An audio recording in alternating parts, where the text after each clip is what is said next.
Good morning guys, welcome back to another video. So this weekend I am super excited because I will be doing the Great Ocean Road, which has been top of my bucket list for Victoria pretty much since I got here. So I'll be breaking this up into two videos just because the Great Ocean Road is honestly such a huge strip of road. We're talking like 664 kilometers and it is actually the world's largest war memorial, which in itself is kind of cool. So I have got a lot of places to tick off today, as I will be putting this into two parts just because it's way too much to do in one video. But for today, the Great Ocean Road starts from Torquay and it goes all the way along into the little spot called Allen's Ford, I think is where it concludes. So I'll be going up until about Apollo Bay. So there's a heap of places between here and there that I will be stopping in, especially like waterfalls, national parks, pretty much as much of the coastline as I can get in. So it's probably going to be a bit of a longer video, so let's get straight into it and hopefully we can see some of the absolute best places until I bring you guys part two.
To the Great Ocean Road and not visit the Memorial Arch, which is located about 35 minutes outside of Torquay. As much as people like to think that this is the start of the Great Ocean Road, it is in fact incorrect. So as I showed you guys previous, there are so many beautiful parts of the coastline that you absolutely must visit before you get here.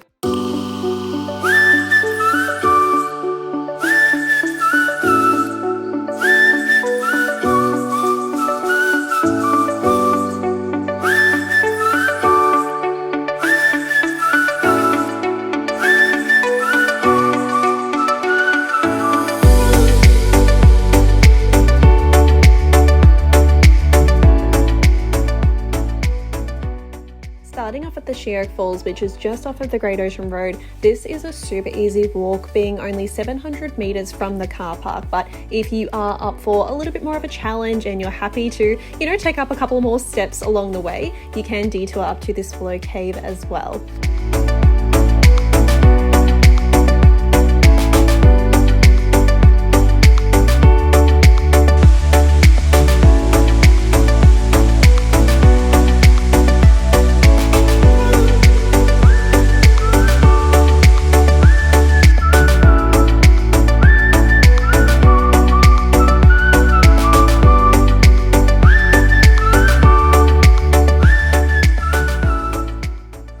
My next stop being the Beech Forest. I'm hoping I am saying that correctly and not butchering the name. This is an absolutely must-see while you're in the area. So it's actually located in the Great Otway National Park, and although it is only about 2.5 to 3 kilometers, it is a little bit steep in sections, so just make sure that you allow some time to stop and take it all in. Honestly, it is so beautiful and it is well worth it for the 20-meter drop waterfall at the end. So this whole area is surrounded by dense rainforest, which means that the track was refreshingly cool, and with the weather conditions, it did mean that it could be on the muggier side, but I didn't mind that at all.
everyone. So I've had a little bit of a later start to my day, but I am out at the California Redwoods, which is such a beautiful spot. It is crazy to think these trees were literally planted in like 1936, which when you think about it in the grand scheme of things, that's not really that far, like long ago, I should say. So I'm gonna explore this area. I've got a couple more waterfalls to tick off my list, and that's gonna wrap up my little part 1 of the Great Ocean Road. And yeah, we'll see what part 2 has in store, but let me show you guys this spot because it is absolutely beautiful. Probably like photographer's dream location as well. Let's get into it.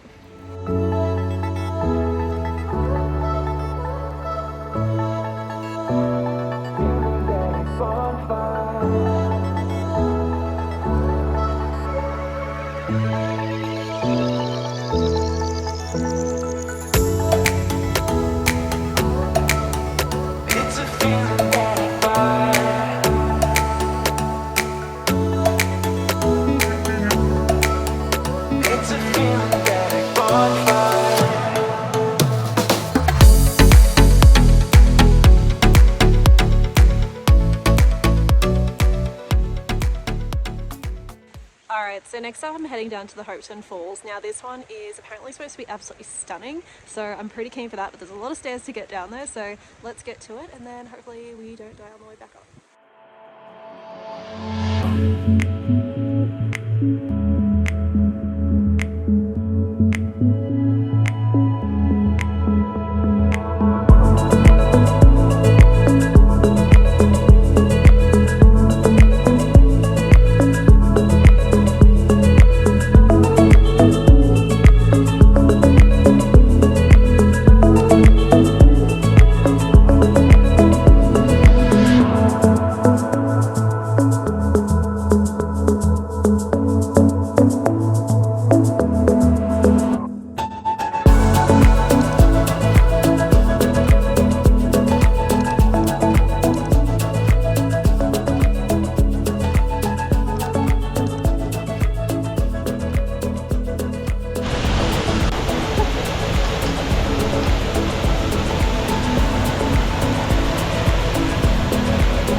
It's safe to say that I am very wet after that waterfall, but it was so worth it. It was so beautiful. The water was running like crazy. If I'm correct, I'll have to do a little fact check of this later, but I believe that river that runs for that waterfall is actually heritage listed, which is pretty cool when you think about it. But this entire area is absolutely stunning. I do have 2 more waterfalls to check out, which is Triplet Falls and then Erskine Falls, if that's how you say it. And then I'm going to head off, although there is actually a lighthouse that I want to see on the way home as well. So let's go jump into those ones. Hopefully the other 2 are running just as much as this one, and hopefully they look just as cool.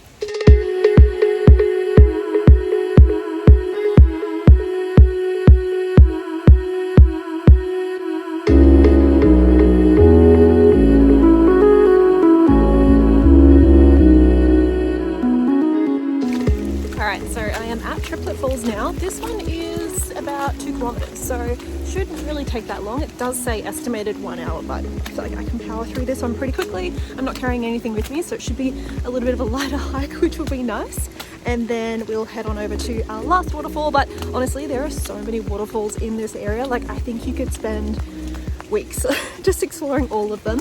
I'm obviously trying to power through them pretty quickly and just kind of hitting up some of the main ones. But yeah, let me know if you have personally come to this area and if there's any waterfalls that you feel that I should have put on my list, because I will be doing a couple more parts for the Great Ocean Road. So who knows, maybe I can stop back in and try another one.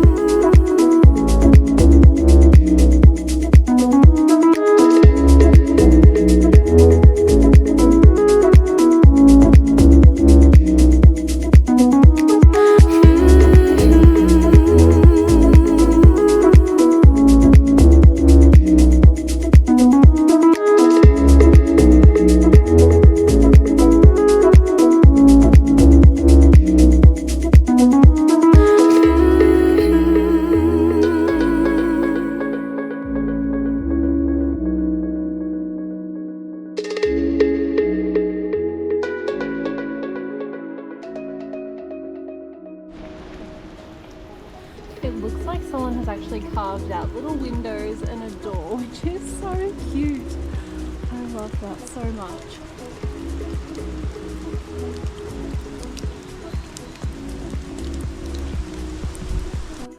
Now, don't get me wrong, I am all about the waterfalls, but I am also a sucker for a little bit of history as well. So one of my favourite parts about this walk is that there are still remaining sawmill relics to actually see along the way, which all date back to the early 1900s, which is so crazy when you think about it, but they are also really cool to see just how much life form has actually grown on these over the years. Alright, as expected, that was like just under 40 minutes, so it wasn't too bad in the end, but I've got one more waterfall. It is kind of like starting to rain a little bit heavier, so we'll see. I can't remember how long the next hike is, so I might have to suss that out and then go from there. So for my very last waterfall for the day, which is the Erskine Falls, now this walk is typically quite easy to the first look at, or you can opt for a more strenuous climb down to the bottom of the falls, which was unfortunately closed today. But if you are ever in an opportunity to go and check this one out, it is about 230 steps down to the bottom. But look, this one was nice and short and sweet for me, but still stunning nonetheless.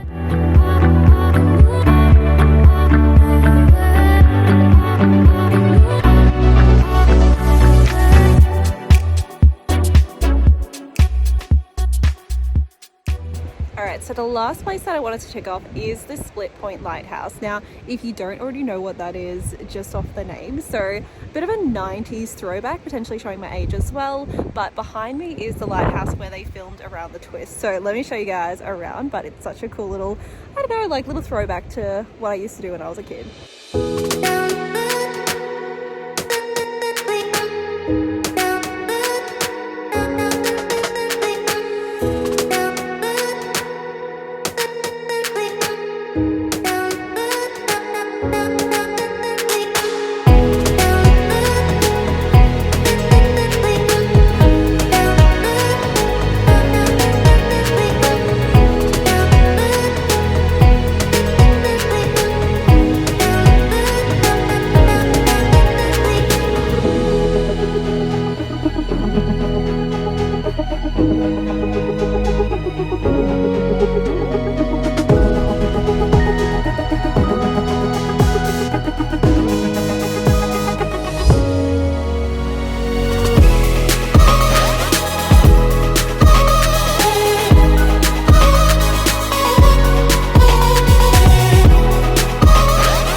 Alright guys, I am going to wrap up this video here. I feel like I got so much in this weekend, but it was also worthwhile. I am just like in awe of this area. I think it's so beautiful and there's honestly so much more to see, which is why I'm splitting this video up. So do make sure that you do subscribe so you don't miss out on those future videos. It won't be next weekend. I do have a fun little event that I'll be attending next week, so do make sure you check in for that one, and I will see you guys all next week.